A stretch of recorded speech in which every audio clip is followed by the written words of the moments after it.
NOC Code TEER. What does NOC mean?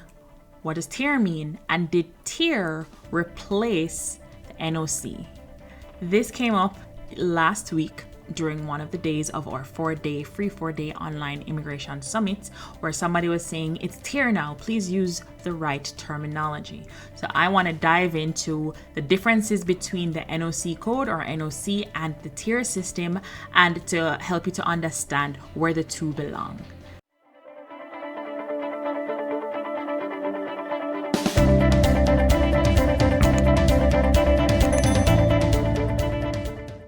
So NOC stands for National Occupation Classification. Now, this is a standardized system that has been put into place by IRCC, that is Immigration, Refugees and Citizenship Canada, which is a governing body that deals with immigration, that they have put this standard classification into place to help to categorize or classify all occupations that exist within the Canadian labor market. So any job title that exists within the labor market has a code that is assigned to it, and then you use that code IRCC uses that code to evaluate your experience as an immigrant or a foreigner in relation to immigrating to Canada.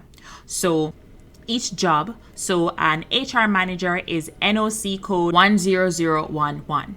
So that is the code that is given to the job title, and the job title is HR manager or human resource manager. And then under the job title will say, well, here are some other things that an HR manager can be called, because sometimes you in your place of work may not have the same job title that the NOC uses. So what you do now is to say, okay, look for the closest thing to what you do.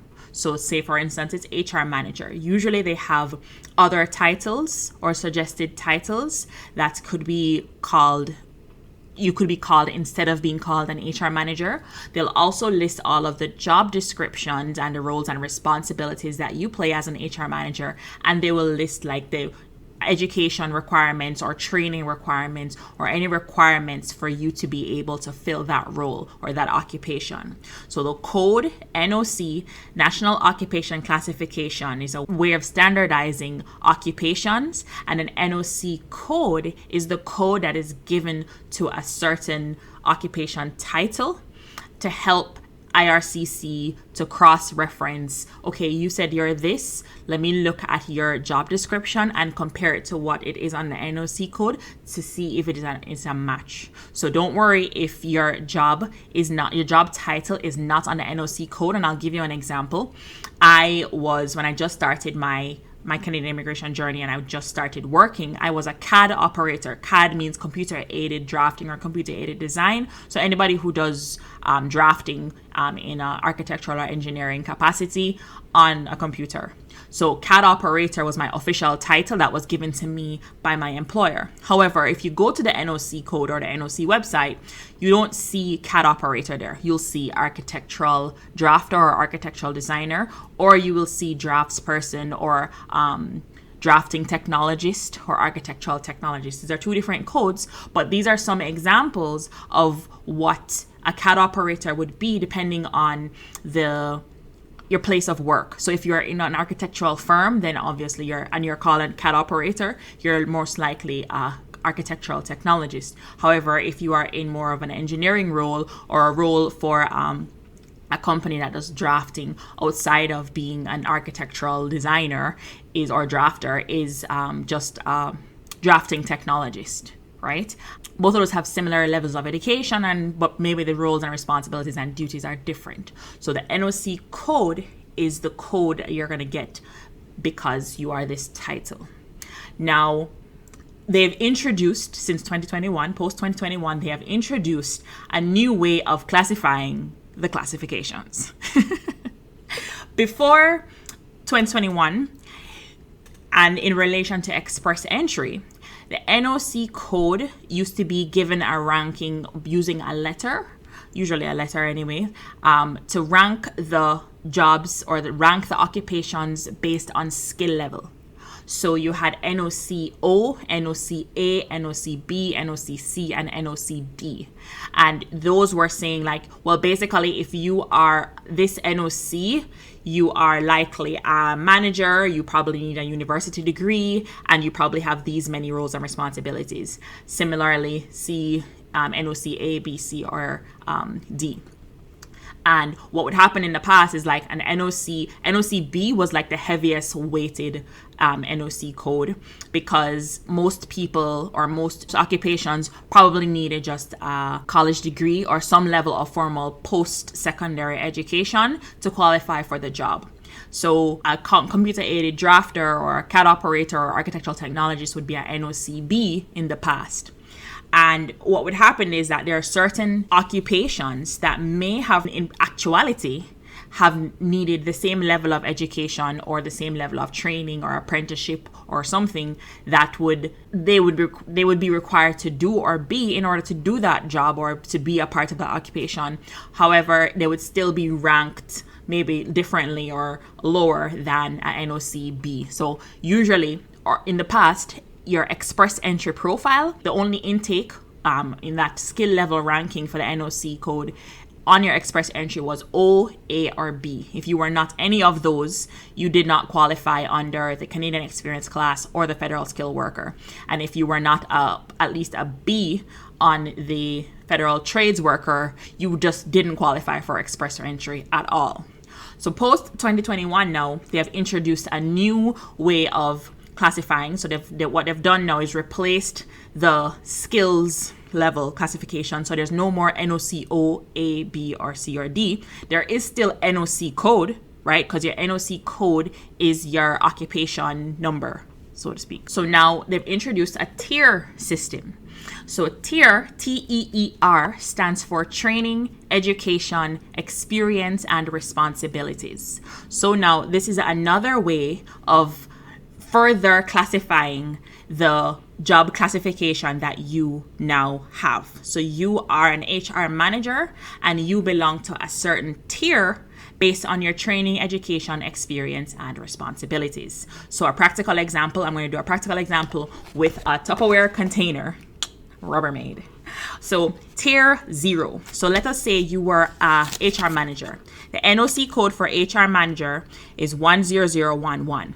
An HR manager is a tier 0 occupation. So anybody with similar roles, responsibility, not roles or responsibilities, but responsibilities in terms of hierarchy, similar training, similar education, probably needs a university degree, would be a tier 0 job at a managerial level. And occupations in tier 1 are occupations that usually require a university degree, but may not necessarily be in a managerial role. So a tier 1, an example of a tier 1 is an architect. 21200 is the NOC code, and this is an architect. An architect belongs to tier 1. And those are the types of jobs, not necessarily types of jobs being an architect, but they have similar training requirements, education requirements, experience, and responsibilities. So training would be you have to go to a 4-year program at a bachelor's degree level or something, or at a university. That's training and education. Experience could be that you need at least 1 year experience working as an architect or working as a junior architect.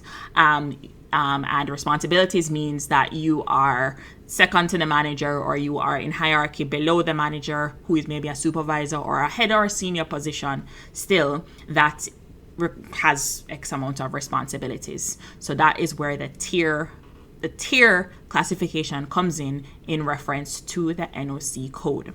Tier 2, a registered practical nurse or licensed practical nurse, NOC code 32100, right, belongs in tier 2, and it's usually again linked to the education, linked to the training, and how much years of experience that you have and what is required of you as in your job responsibility. So that would be in tier 2. I'm not going to go all the way to tier 5. There are 5 tiers. So there are 6 tier classifications, but it starts at 0. So it's 0, 1, 2, 3, 4, 5. Tier 3 now NOC code 73300 transport truck driver would be part of tier 3. And again, it's about the apprenticeship training, it's about the education, and it's about the level of experience. So that is where the tier falls into place relative to the NOC code, and helping you understand that TEER did not replace the NOC code or NOC system, but it did replace the skill level that they used to rank NOC codes based on. So you don't have skill level O, A, B, C, or D anymore. Now you have tier 0, 1, 2, 3, 4, 5. And what their rationale was for doing this is that they think that it created more balance across the classifications. Of course, there's more classifications. So there's 6 classifications. So something spread out across 6 things versus something spread out across 4 things is a little bit more balanced. But also it helped people like truck drivers who were not initially, truck drivers is tier 3. Truck drivers were initially ineligible when it came to the express entry because they were probably NOC code C or D. Now, a truck driver, based on their training, education, experience, and responsibilities, fall under a tier 3. And now we know that tier 2 and tier 3, so 0, 1, 2, and 3 are usually required or eligible for the express entry pathway towards Canadian permanent residency. So NOC code, National Occupation Classification Code, still exists, and it exists within the TEER system now because an NOC code will belong to a certain tier, and then the tier you will be able to use that to compare it to what is eligible for different immigration programs to see if the job that you are in is actually eligible to be sponsored or invited or nominated for Canadian permanent residency. And also, in summary, remember that your job title may not match what is on the NOC code, but as long as a job description is able to match, then you should be in good standing. So a CAD operator, which I was, is not there, but a drafting technologist or an architectural technologist is on the code and the job descriptions match. So therefore I submit my profile as a drafting technologist as my job title and NOC code, and therefore fall in tier 2.